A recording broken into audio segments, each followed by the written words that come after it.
I welcome you to Agape today. And Agape, as you know, means unconditional love. It is a field that we're seeking to generate from within our own being. It's already here. Love is everywhere, except where it's being suppressed by limited perception. So we're seeking to be in tune with the evolutionary impulse of creation that keeps allowing love to reveal itself in ways that are beyond our wildest imagination, mysteries to behold, you see. Our theme of the month has been moving from role to soul, and we have been coming to a greater understanding beginning on that particular Easter Sunday, that there are dimensions of us that are transitory or temporary, and then there is the real us, which is eternal.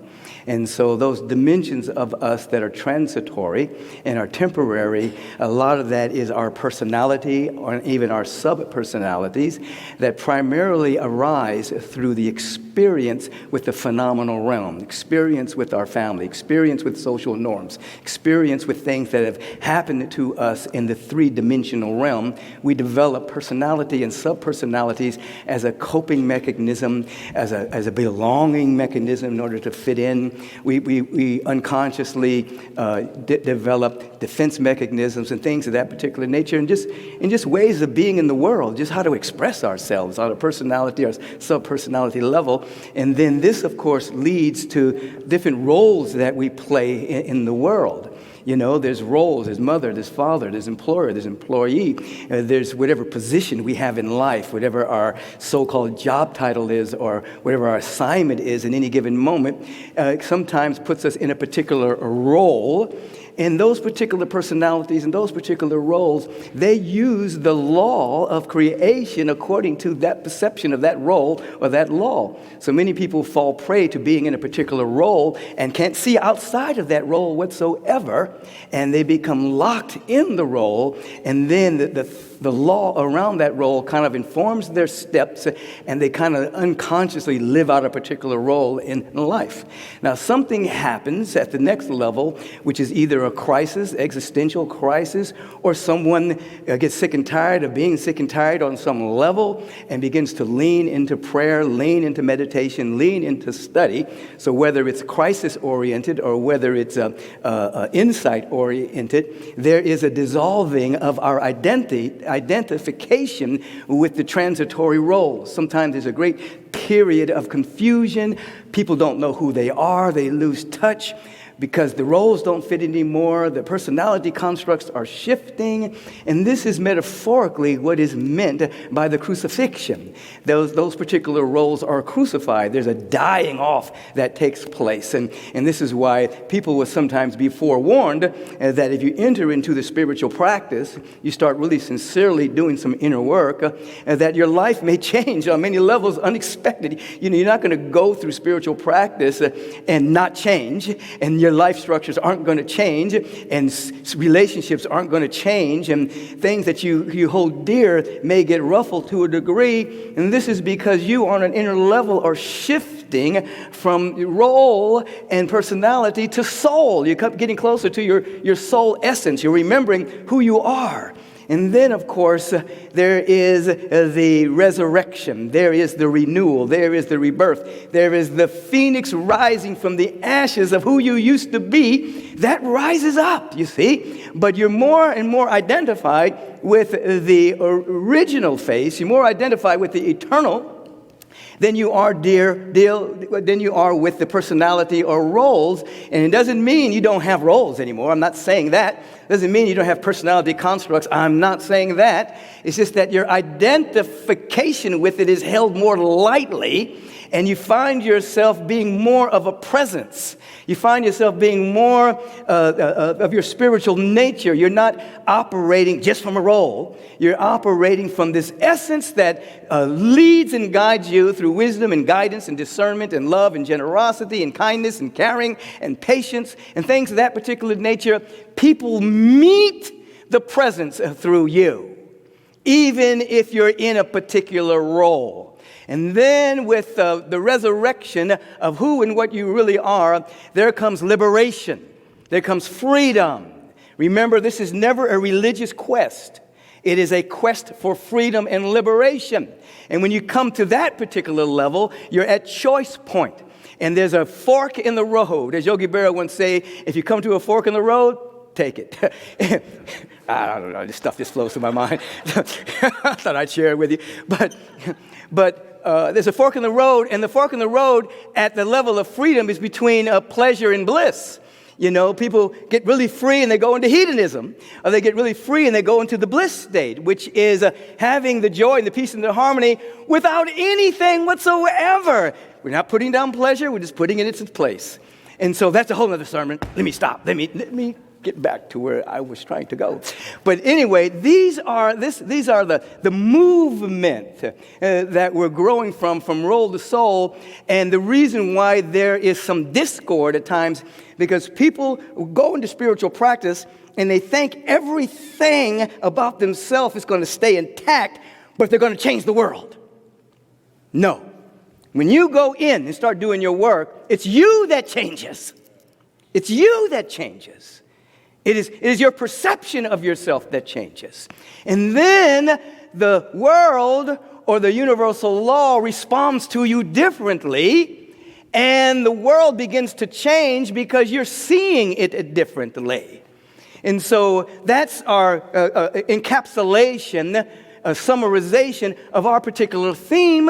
And as you become more and more entrenched, the great power, the great presence, and the great love, it becomes more and more real to you. You begin to understand that you are here to find your place in grace. Now, grace is the total givingness of the Spirit. You can't earn grace. Grace is the total givingness of the Spirit. We do our spiritual work that we may be receptive to it. We may be available to it. We're preparing ourselves to be able to hold more of the cosmic energy flowing through us. But we want to find our place in grace. And what does that mean? It means at some point we have to come to an understanding that there are miracles going on everywhere all the time. There's mighty miracles. There's a flower blooming somewhere. There's mighty miracles. As I was saying in the earlier service, right now, as you are breathing, half of your pulmonary instrument are in trees. What you're breathing out, the trees are breathing in. What the trees are breathing out, you're breathing in. We are intricately connected to Mother Nature through the very breath that we take in. This is a miracle that's happening that you may not even be conscious of. Right now, your body temple is doing millions of processes that are happening underneath your conscious awareness, changing, making whatever you've eaten today into some kind of nutrition and blood and sinew and muscle and beauty and things of that particular nature. This is miraculous.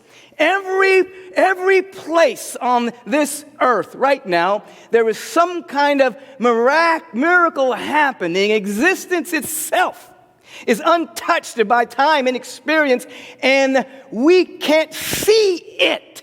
You see, many people can't see the miracle of life that is everywhere because we were looking through what we have accumulated.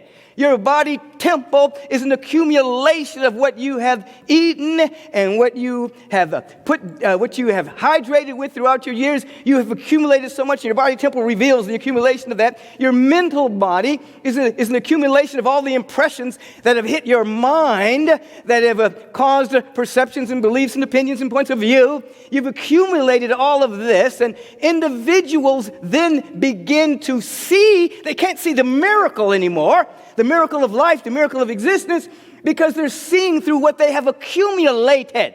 And when you see through what you have accumulated, you actually enter into and live in the world of polarity. Male, female, black, white, straight, gay, up, down, evil, good. There's a whole world of polarity that you live and experience through what you've accumulated. And then there is right and wrong, and who's right and who's wrong. And all of this, of course, is a part of the social conditioning and a part of the social construct.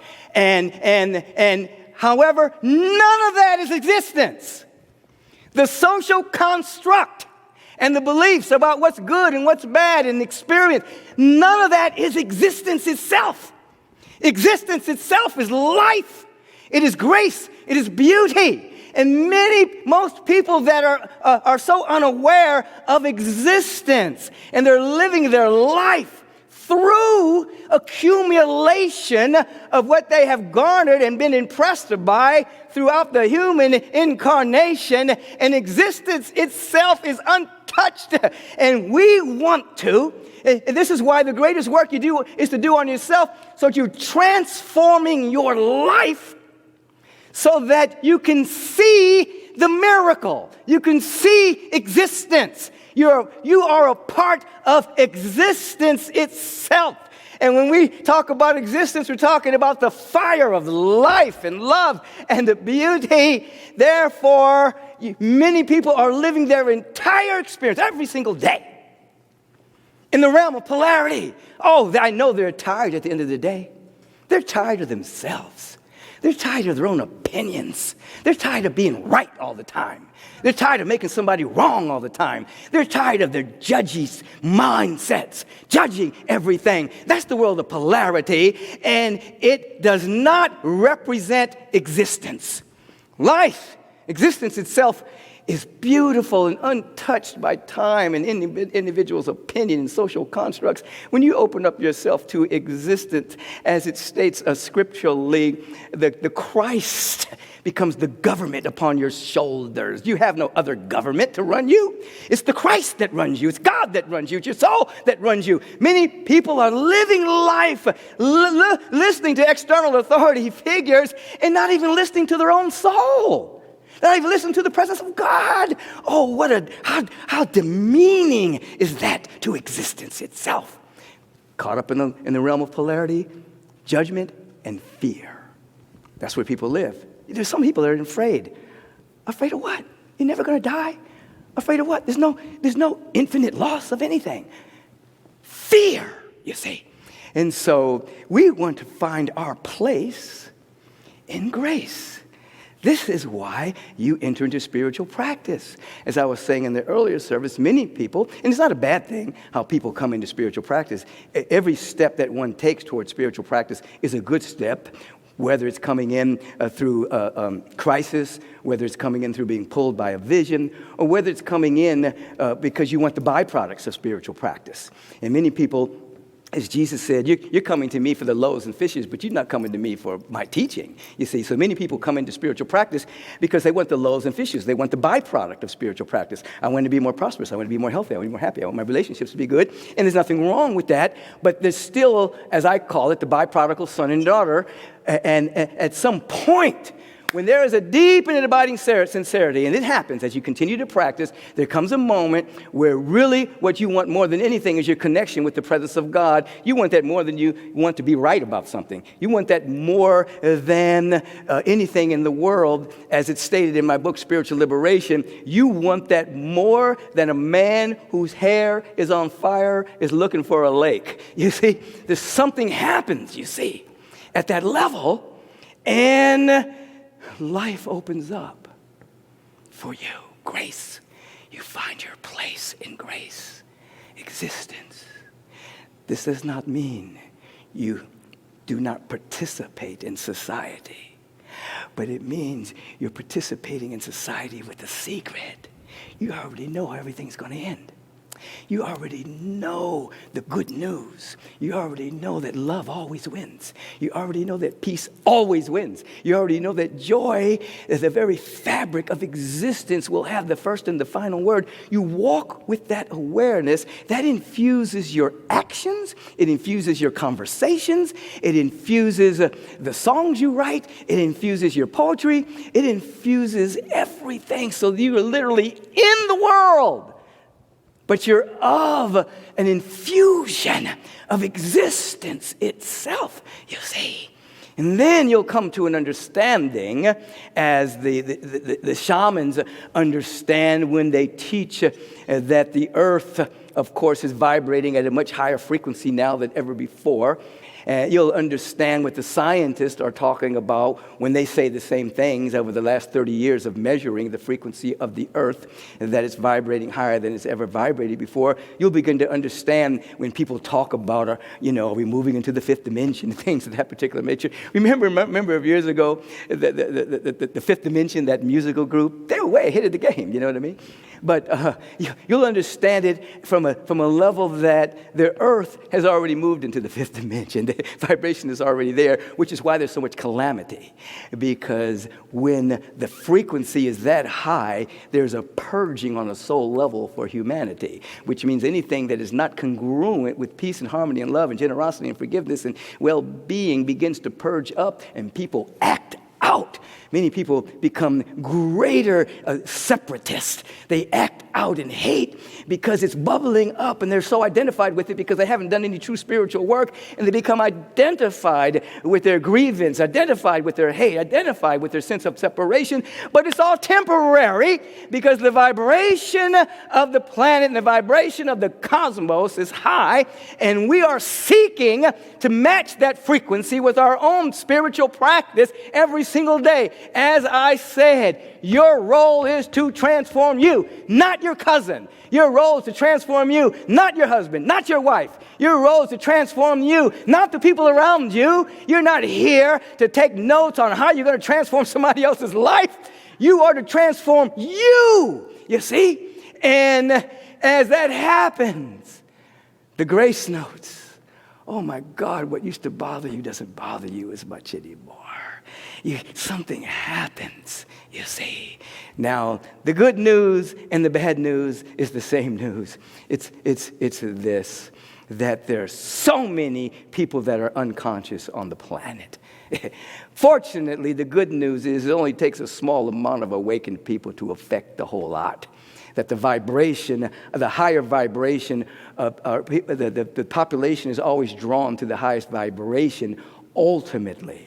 It may get snagged by world media. It may get snagged by nefarious hypnotism and malicious hypnotism of the masses, which we see going on now a lot. It may get snagged temporarily, but ultimately that stagnation breeds such a divine discontent that an awakening does occur, buoyed by practitioners of truth that are sitting on the planet, holding that high frequency of light and love and beauty and intelligence, sometimes looking like they're not doing anything, but they are touching the great note thing and allowing that to be the activity of their awareness. In other words, many people have incarnated and they're like living behind enemy lines.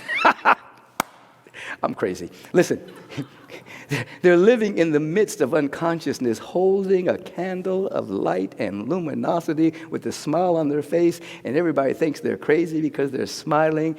Yeah, they're sane because they know that they know that they know that there is a presence and a power and a love that is back of everything. So when you hear that we're moving from our roles to soul, that there is a disintegration with an over-identification with the temporary and a movement into an embracing of the ineffable, the presence of God. This is not happy talk. This is spiritual practice of which the mystics of the ages have given testimony to in every culture, under every religion on the planet, every great mystic and avatar, and those who have gone beyond three dimensions have testified to the luminosity of every being on the planet. And they have testified to the great miracles that are happening everywhere that people are neglecting to see. I want you to wake up for the next 7 days, you see, and when you open your eyes, I want you to say in substance, let me see my miracle today. Let me see the miraculous. And you'll begin to detox the mind that's looking for something to complain about. You'll begin to detox the mind that's looking for something to judge. You begin to detox the mind for looking for somebody who's wrong, and you're going to find out what's wrong. You're going to begin to detox the mind that's full of the toxins of the social norms. Remember, those social norms are not existence. Those social norms are just the coagulation of thought forms, of beliefs, and perceptions of individuals who are moving through a human incarnation. You ask, let me find my place in grace, please. Remember, we used to say, we're going to say grace. Remember that? You do your prayer. Could you say grace today? Will you say grace? You see? We want to find our place in grace. You got to be strong, particularly now. Particularly now.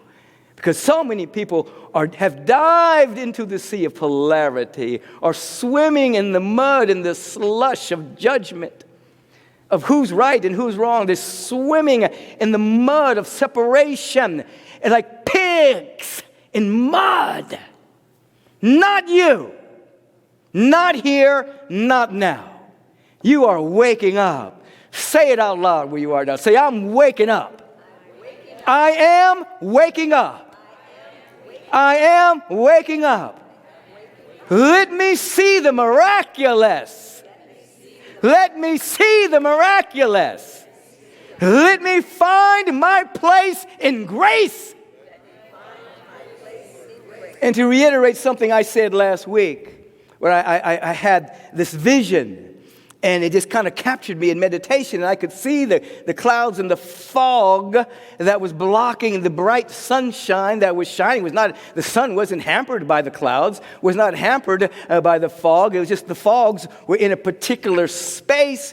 But I could see humanity looking and having their being in the fog and in the clouds where the sun was shining. And then I could see that the fog and the clouds were dissipating a little bit at a time.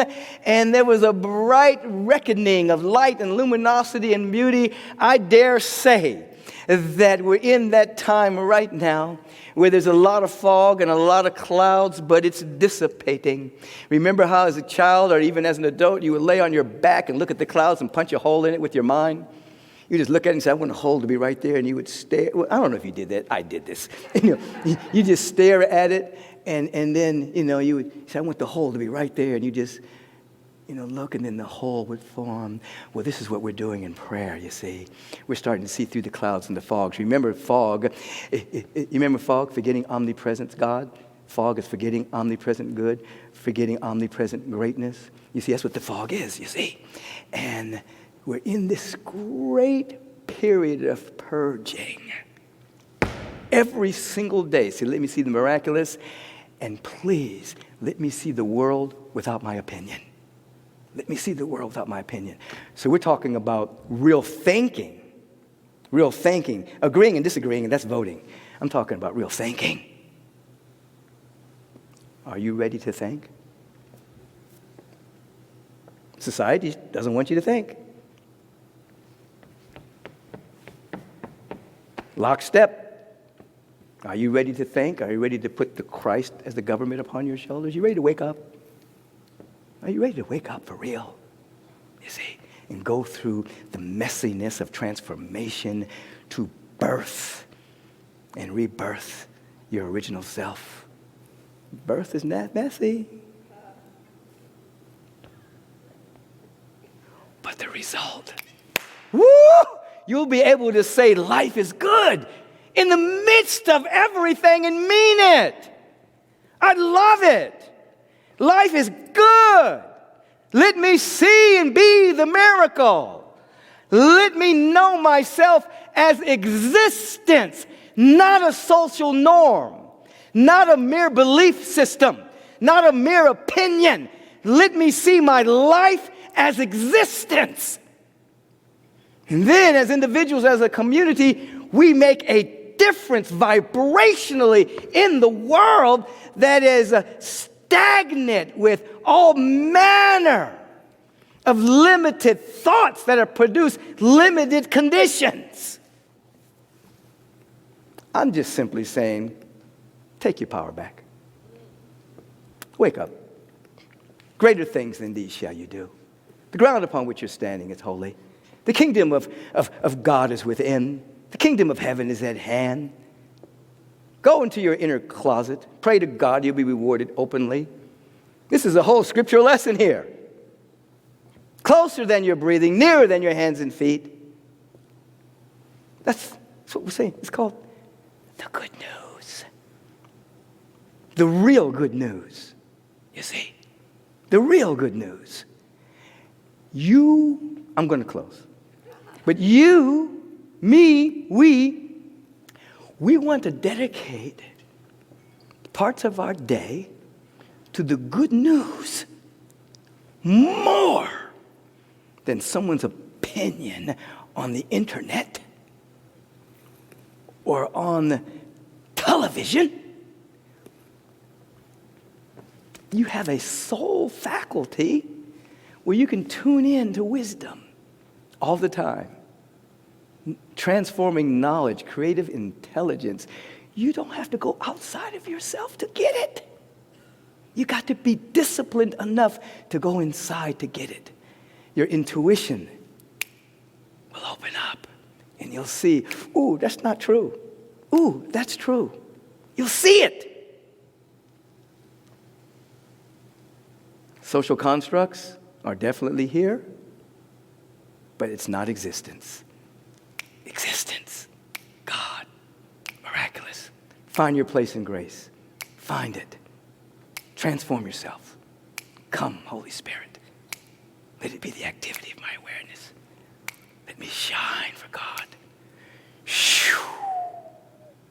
Let me be a place of celebration, of liberation. Let my mind be purified. Thinking of that, I know I said I was going to end, but, a few weeks ago I was in Texas with my brother, Rick. And the first 3 days, my mind was detoxing because it was the first time in forever that I didn't have something on my calendar that I had to do next. I do my practice every day. I do my meditation, do my prayer, I do my thing. But there's always something, okay, I do this, then I got to go to this meeting, then I got to make this call, then I got to do the Zoom call, then there's this meeting. And I'm not the only one that does that. Everybody's running your own business. You have things that you have to do. There are things on your calendar. But because there was nothing on my calendar, as I was just laying there, my mind was just detoxing because there was nothing that it had to prepare for the next meeting or the next Zoom class or whatever the case may be. And I watched the thoughts as they emerged. And there was this one train of thought that emerged like, is your life making any difference?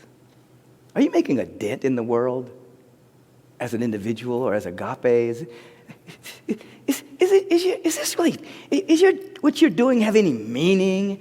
There's so much stuff going on the planet. There's so much this and that and the other and this and that and the other. So in the world, phenomena are swirling and this and people being killed and over-incarceration of black people in the world and people being, are you making any difference? And for just a couple of days, it was just bubbling up. I didn't judge it. I didn't try to make it go away. I was just watching it. It was just like, is my life making any difference? Do I need to keep doing this? I'm not quitting. I'm just saying. I'm just telling you a process, okay? Just being honest. And then after about the third day, it was like it kind of played out. It was like, yeah. I'm answering my call. My life is making a difference. Agape is making a difference. The evolutionary collaborations we're doing at school is making a difference. But it just detoxed that.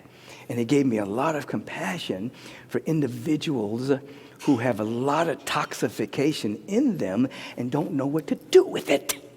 And actually act from it and speak from it, you see, and draw opinions from it. We have to give ourselves enough time to sit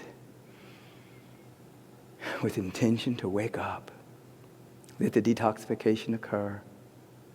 Let whatever that is meld so that we realize we're at one with existence.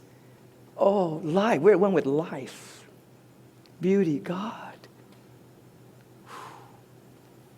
So you have to ask yourself, where are you getting your flow from? The world or from God? Therein lies your dilemma. Anxiety, worry, fear, doubt, insidious ambition, whatever the case may be, we have to go in, get it direct. Ralph Waldo Emerson used to talk about people going to secondhand gods because they weren't getting it direct. They would go to some mediator to try to get it. You can get it direct, just like this. You'll learn to trust the presence. You'll learn to trust yourself, hearing without ears. Okay, listen. I'm in an overflow. Life is good. It's the all good. It's magnificent. Where do you want to live? Find your place in grace. Find your place in grace. Find your place in grace. You'll never be bamboozled by the Spirit, only by man whose breath is in his nostrils. So then what you going to do? You're going to be able to say, hey, there's no mountain high enough. There's no valley low enough to keep us from the presence of God, because we're living, moving, and having our beingness in the presence. You see, you will dance for the Spirit. Oh, watch this dance. Watch this individual dancing, as we call it here, dancing with the Rev. We're talking about Bevan and her cat, Biscuit Reynolds. The cat has a last name.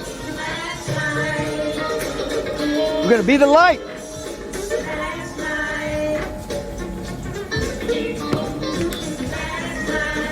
Come on, get on down, Bevan.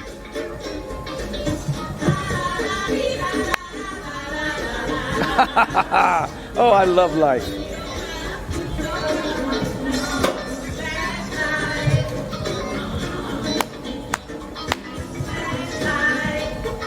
I don't see the cat, but it's all right.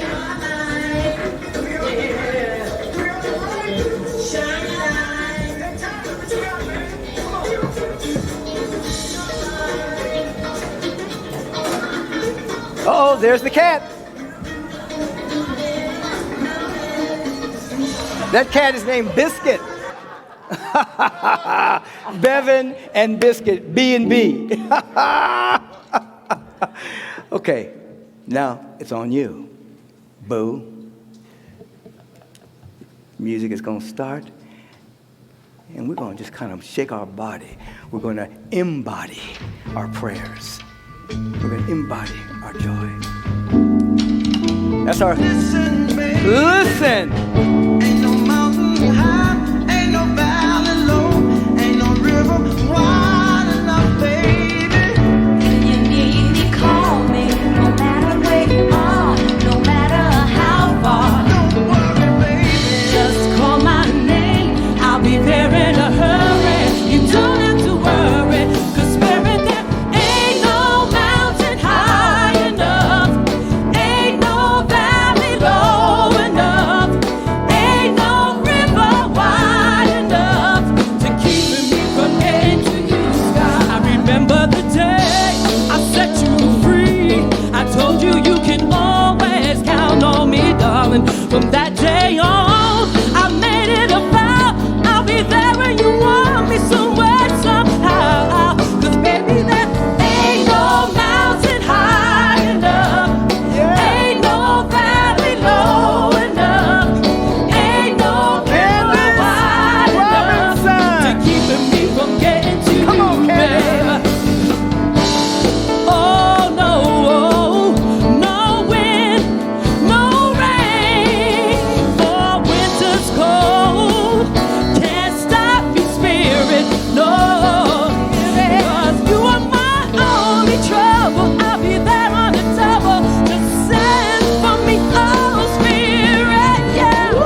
My love is alive deep down in my heart, although we are miles apart.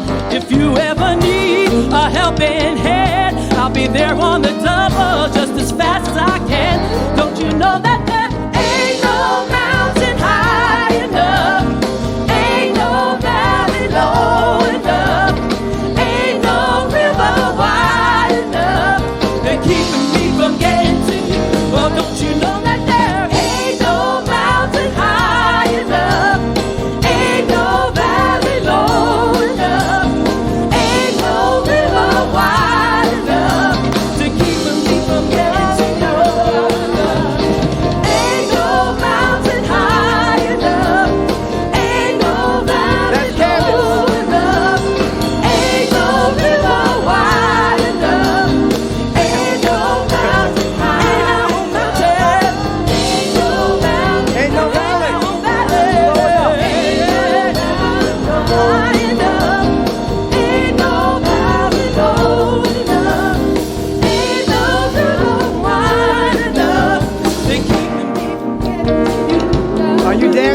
inside of your soul?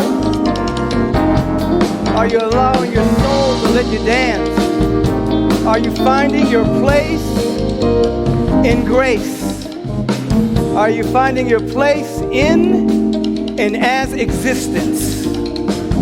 Beyond what you have accumulated as impressions on the mind, beyond what you have accumulated by whatever you put in your body, beyond all of that is you, the real you. Spiritual practice is about you waking up to you. You waking up to you. Oh, let's turn within in this moment. We allow the movement of the body and the dance to make it a bit easier to go in and be still. This is why we practice yoga. This is why we work out the body temple it's preliminary to being still, to turning within where the kingdom of God is. The kingdom of God is within, not within our body, within our awareness, within our consciousness.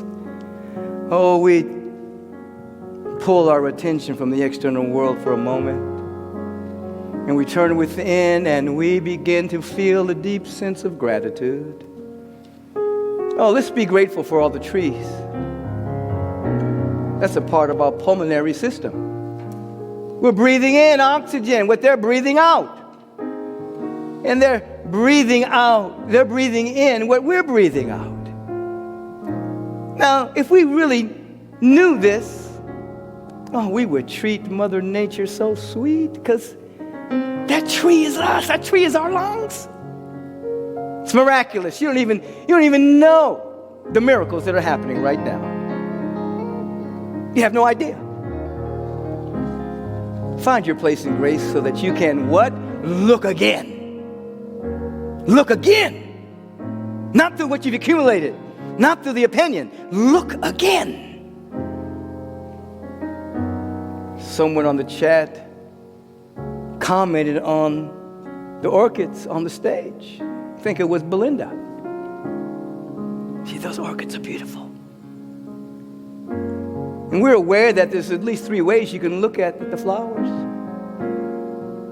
You can look at the genesis or the species of the flower. You can look at it scientifically.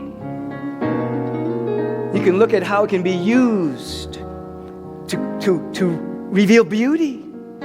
Or if you look again, that's God smiling at you. That's God's smile. So there's different levels of looking. You see, the species, the name, the use of it, or God's talking to us. That's God's smile. Let's look again. We turn within and we look again. Oh, there's all kinds of stuff there. Like I was detoxing my own mind. There's maybe all kinds of stuff there. Maybe all kinds of opinions about yourself and self-loathing and all kinds of stuff going on. Look again. You are awareness itself.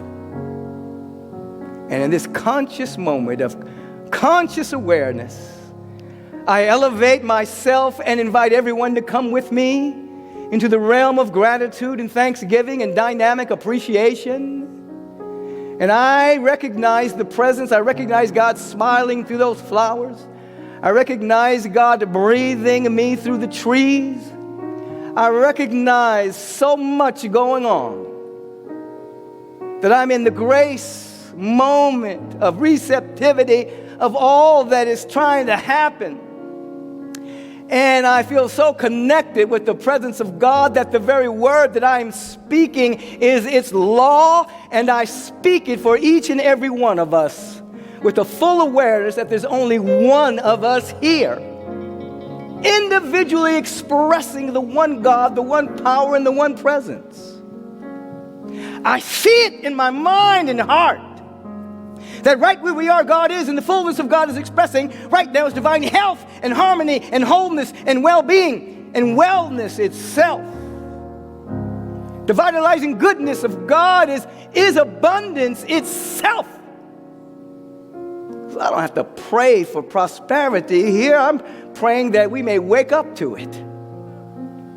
I am abundance. I am prosperity. I am love. I am joy. I am harmony. I am order. I am. I speak the word that in mass we have a dynamic Pentecostal moment where we see it while we're in the flesh, and all flesh shall see it together and hear it according to their own understanding. I'm calling it forth right now. Let us be free in the Spirit of God, not mere religiosity, but direct contact with the Spirit, which brings forth life and love and beauty, safety and well-being, all needs met. Come with me here. Come on. Let yourself go to greatness. Let yourself go to mighty genius within you. Let yourself go to a peace of mind that passes human understanding. Come. Come on upstairs. Come on. Come.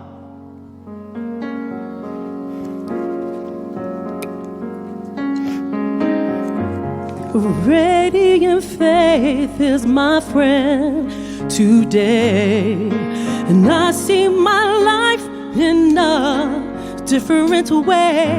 I'm not excited, no, but I ain't crawling in despair. And I'm better than I have been.